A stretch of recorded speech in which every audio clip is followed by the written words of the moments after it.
9-MeBC has become one of the most popular nootropic compounds at restoring dopamine function and helping to overcome a stimulant tolerance. Individuals are using 9-MeBC to 15 to 30 days and noticing benefits following months thereafterwards. And we won't talk too much about the benefits. I've outlined them in this video over here. During this video, we're going to actually outline the side effects that may be associated with using 9-MeBC. I'm Michael Dougal, the Nootropic reviewer. Make sure to click subscribe. And the first side effect would be a burning sensation from using the compound. And this takes place because the most common application of using the product is either taking it in capsule form or taking the product sublingually, meaning you're ingesting the powder. Of course, you're making sure that your serving size is precise because this is a very potent compound where we're talking about serving sizes under 30 milligrams. And then rather than ingesting the powder, you actually let it sit under your tongue. And it's interesting because a lot of people actually notice best results that way. Some users even mention that it's worthless taking the product in capsule form and they only notice it working if they are to take it in the powder form. Although the major issue when you are to ingest the product sublingually, so using it under your tongue,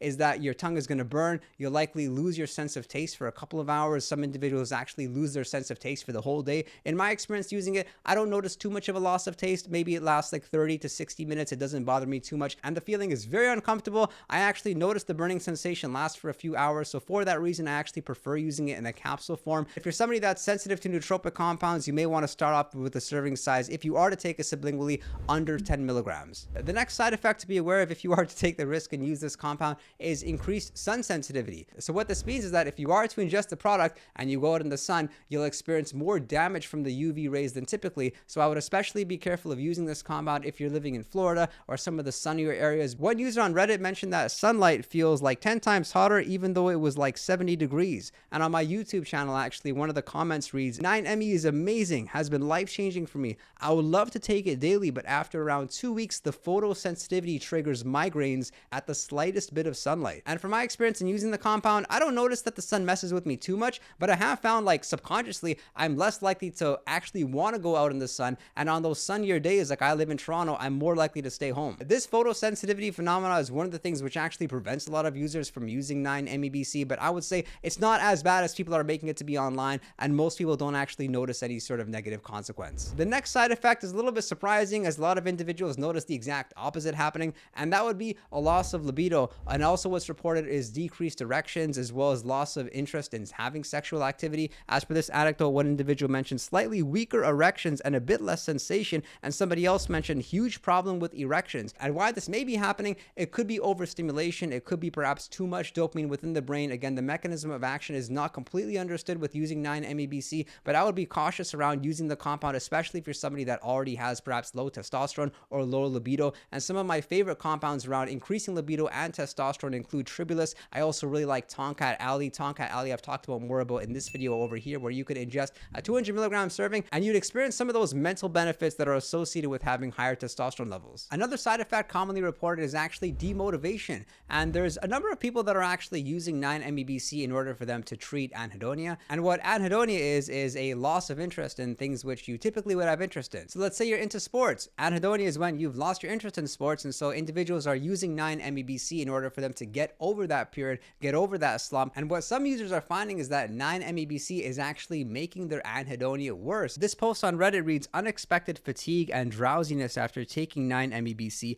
and other individuals chimed in feeling that they feel awful, they feel like garbage, they experience fatigue, depersonalization, and headaches in the morning. And if you're feeling worse, but it's only been like 1 or 2 days of taking it, that's up to you if you just want to consider like pushing past that and have the discipline to stick with it long term, because of the fact that the research as well as the anecdotes show that it's most likely going to actually work its magic after using it for not 5 days, but likely at least 10 to 15 days of using the compound. And another common side effect is actually overstimulation, which surprised me because I certainly don't feel that stimulated when I'm using it. But some individuals actually notice that once they discontinue the use of it, they still feel wired, they still feel energized there afterwards. And of course, when you're using 9-MeBC, it may work hand in hand with some of the other stimulants that you're ingesting. So let's say you're somebody that ingests 300 milligrams of caffeine each day. If you already use 9-MeBC on top of your usual caffeine intake, it's likely that you'll feel more energetic and more stimulated throughout the day as a result. With respect to the serving size of 9-MeBC, I wouldn't say it matters whether you take it sublingually or you take it in the capsule form, but with something that I personally do